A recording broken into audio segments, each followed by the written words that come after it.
Welcome to என்னுடைய சமையல். நான் இன்றைக்கு உங்களுக்கு பழைய காலத்து, அதாவது எங்கள் அம்மா வந்து பழைய காலத்தில் செய்வாங்க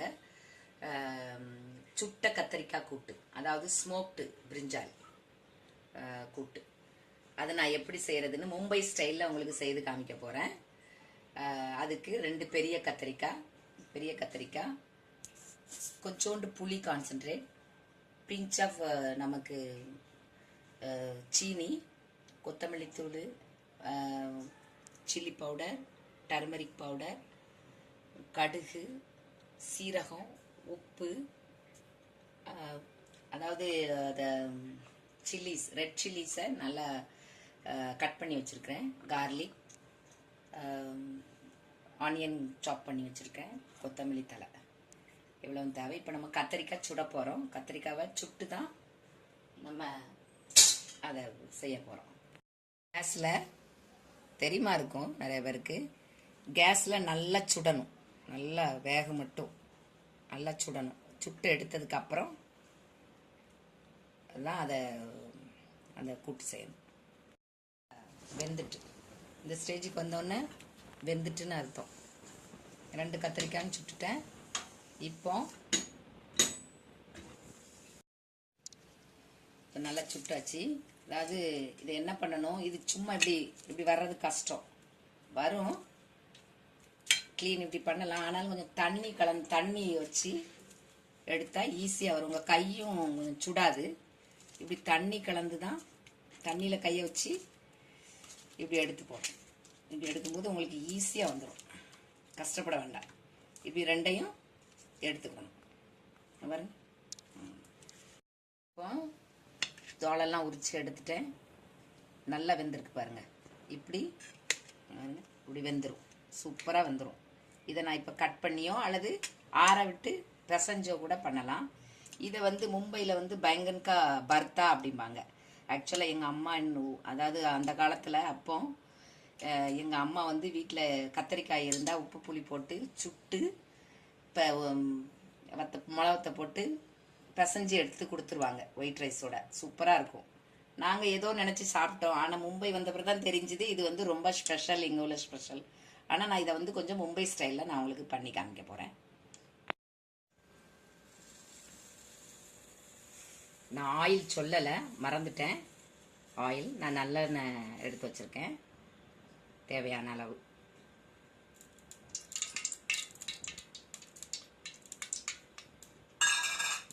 ஆயில் நல்லா சூடானதுக்கப்புறம்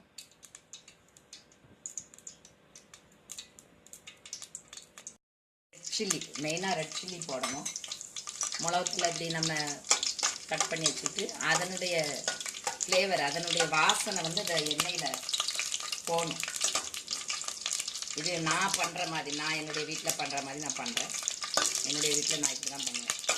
அதனுடைய ஃப்ளேவர் இறங்கினோடனே கடுகு, கொஞ்சம் சீரகம், இதை போட மாட்டாங்க, ஆனால் நான் போடுறேன் ஏன்னா டேஸ்ட்டுக்காக.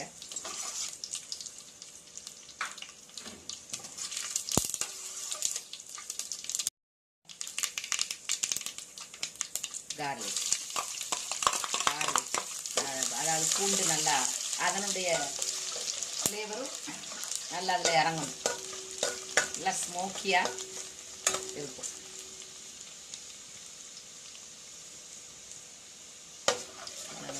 உடனே வெங்காயம்,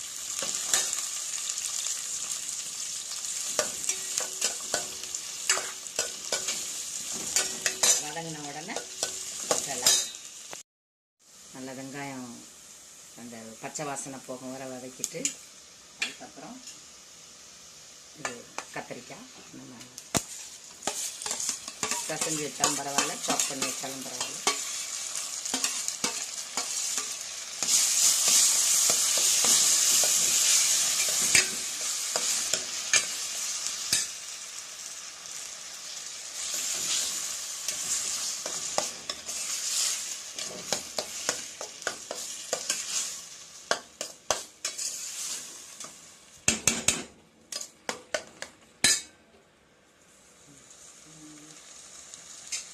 இப்போ இந்த மசாலா, இது chilli powder, coriander powder, turmeric powder,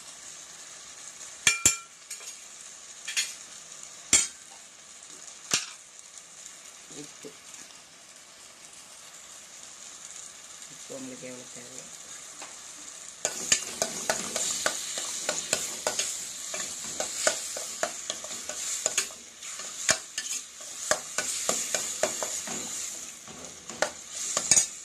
நல்லா மிக்ஸ் ஆகிட்டும். கொஞ்சம் ஒரு நிமிஷம் இருக்கட்டும். கொஞ்சோண்டு ஆயில். டொமேட்டோ போட மறந்துட்டேன். தக்காளி, ஒரு சின்ன தக்காளி ஆட் பண்ணேன். அதுக்கு இந்த கத்திரிக்காய் அதுக்கு முன்னாடி ஆட் பண்ணுவேன், மறந்துட்டேன். தக்காளி போட்டால் நல்லாயிருக்கும்.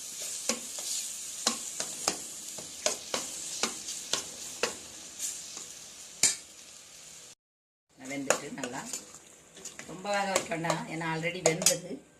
ஜஸ்ட்டு மிக்ஸ் தான் பண்ணணும். கொஞ்சோண்டு புளி, அந்த ஜஸ்ட் அந்த டேஸ்ட் கொடுக்குறதுக்கு கொஞ்சோண்டு மிக்ஸ். அதுக்கப்புறம் கொஞ்சம் சுகர், நான் சுகர் போடுவேன், மற்றவங்க போடுதாங்களோ என்னமோ தெரியாது. நான் கொஞ்சம் சுகர் போடுவேன். ஏன்னா சுகரு கொஞ்சம் புளிப்பு, கொஞ்சம் ஸ்மோக்கி, கொஞ்சம் அந்த ஸ்வீட் கலந்து ரொம்ப அருமையான டேஸ்ட்டாக வரும். நம்ம வெள்ளை சாதத்துக்கு, ஒயிட் ரைஸுக்கு நல்லா சூப்பராக சாப்பிடலாம்.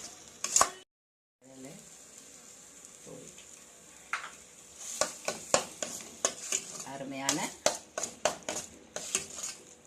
கத்தரிக்காய் கூட்டு, ஸ்மோக்ட் கத்தரிக்காய் கூட்டு ரெடி. சுட்ட கத்தரிக்காய் கூட்டு ரெடி ஆயிட்டு. இது வந்து மும்பையில் பேங்கன் கா பர்த்தான்னு சொல்லுவாங்க,